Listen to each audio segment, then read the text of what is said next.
मंडळी, गणपतराव देशमुख यांच्या निधनाने एक सच्चा राजकारणी महाराष्ट्रानं गमावला. मात्र असा सच्चा राजकारणी एका दिवसात घडत नाही, त्यासाठी अनेक वर्ष जातात.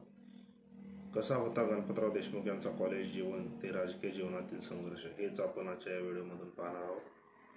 नमस्कार, मी संतोष बोधगिरे आणि आपण पाहताय शेती आणि बरंच काही. दिनांक 10 ऑगस्ट 1927ला पेनूर या गावी जन्मलेल्या गणपतराव देशमुख यांनी माध्यमिक शिक्षण पंढरपूर इथे घेतलं.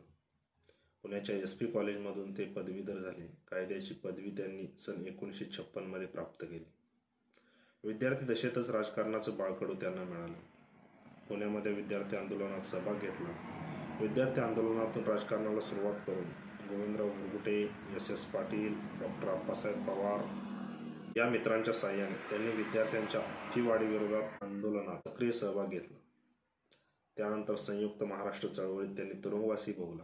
वकिलीचं शिक्षण घेतलेला हा उमदा तरुण सांगोला पंढरपूर परिसरात वकिलीची प्रॅक्टिस करू लागला. घरची परिस्थिती अतिशय उत्तम. देशमुखी रुतबा होता. आपले चुलते गौडवाडीचे माननीय यशवंतराव देशमुख यांच्या कोर्टाच्या खटल्यात त्यांना मदत करू लागले. सन 1890च्या दुष्काळात बुद्याळ तालुका सांगोला येथे इंग्रजांनी तलाव बांधण्यासाठी हाती घेतला होता, पण खूप दिवस काम रेंगाळलं होतं. अखेर 1956ला या तलावाचं काम पूर्ण झालं. या तलावात जवळपास 150 घरं आणि 1600 एकर जमीन गेली होती. जमीन गेलेल्या लोकांचं पुनर्वसन होत नव्हतं, म्हणून माननीय गणपतराव देशमुख यांनी समितीच्या माध्यमातून त्यांना न्याय मिळवून देण्यासाठी लढा उभारला. चुलते यशवंतराव देशमुख, गौडवाडीचे ज्ञानोबा माळी, गौडवाडीमधलेच गडदे पाटील, सरकर मंडळी यांनी भाई गणपतराव देशमुख यांना साथ दिली. त्यांच्या घरांना, जमिनीला योग्य मोबदला मिळवून दिला आणि इथूनच त्यांच्या राजकारणाचा श्रीगणेश झाला. याच दरम्यान सांगोला तालुक्यात शेकापची चळवळ चांगली रुजत होती. रावसाहेब पतंगे, चव्हाण मास्तर, शंकरराव कुमटेकर, डॉक्टर केळकर, भानदास बाबर यांसारखे अनेक नेते होते. तो काळ स्वातंत्र्योत्तर होता. देशाला स्वातंत्र्य मिळण्याच्या अगोदर महाराष्ट्रात सामाजिक चळवळीतून शेकापचा जन्म झाला होता. शेकापने अनेक चळवळी उभा केल्या. गावोगावी गोवा मुक्ती चळवळ, संयुक्त महाराष्ट्र चळवळ, महागाई विरोधाची चळवळ अशा अनेक चळवळी केल्या. सन 1949ला दाभाडी प्रबंध स्वीकारून शेकापने डाव्या विचारांचा पुरस्कार केला. सन 1961 साली सांगोला येथे क्रांतिसिंह नाना पाटील यांच्या अध्यक्षतेखाली वीर धरणाच्या पाण्यासाठी त्यांनी पाणी परिषद घेतली. 1970 साली नागज येथे वसंतराव पाटील यांच्या उपस्थितीत पाणी परिषद घेतली. अशा एक ना अनेक आंदोलनामध्ये ते अग्रक्रमाने राहिले. सन 1962 मध्ये सांगोला विधानसभा निवडणुकीत आमदार म्हणून निवडून आलेल्या गणपतराव देशमुख यांनी तालुक्यावर आपल्या नेतृत्व आणि कर्तृत्वाने पकड मिळवली. सन 1978 ते 1979 या काळात ते पुलोद या शरद पवार यांच्या मंत्रिमंडळात कृषी मंत्री पदावर कार्यरत होते. 1999 ते 2001 या काळात ते पणन आणि रोजगार मंत्री म्हणून कार्यरत राहिले. कापूस एकाधिकार योजना मुख्यमंत्री वसंतराव नाईक यांच्याकडून जाहीर करून घेतली. शेतमजुराला किमान वेतन आणि रोजगार उपलब्ध व्हावा म्हणूनही ते आग्रही राहिले. दुष्काळी भागातील तालुक्यांना अग्रक्रमाने पाणी मिळावे आणि समन्यायी पद्धतीने पाणी वाटप व्हावे म्हणून काम करत राहिले.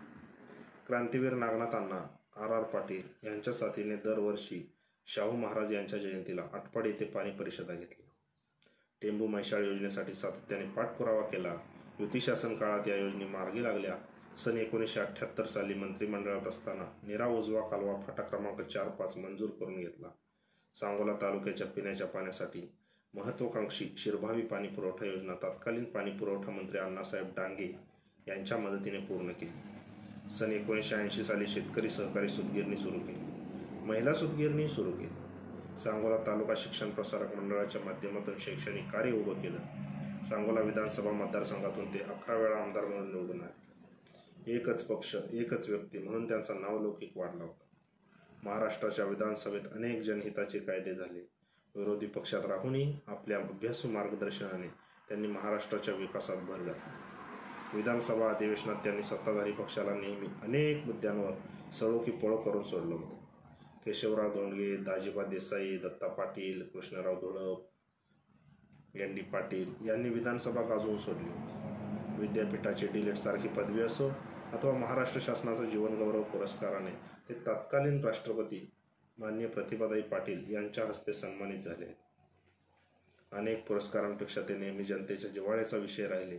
आपल्या चारित्र्याच्या आणि आचरणाच्या जोरावर ते महाराष्ट्राच्या राजकारणातील आदर्श ठरले. विधानसभेच्या कामकाजात जास्तीत जास्त वेळ उपस्थित राहून अभ्यासपूर्ण योगदान देणारा आणि जास्त वेळा निवडून येणारा लोकमनातला नेता म्हणून अख्खा महाराष्ट्र त्यांना ओळखतो. तर मंडळी, असं हे माननीय गणपतराव देशमुख यांचं जीवनचरित्र आपण पाहिलं. ही माहिती आपल्याला कशी वाटली नक्की कमेंट करून सांगा. जर माहिती आवडली तर चॅनलला सबस्क्राईब करा आणि शेअर करा. धन्यवाद.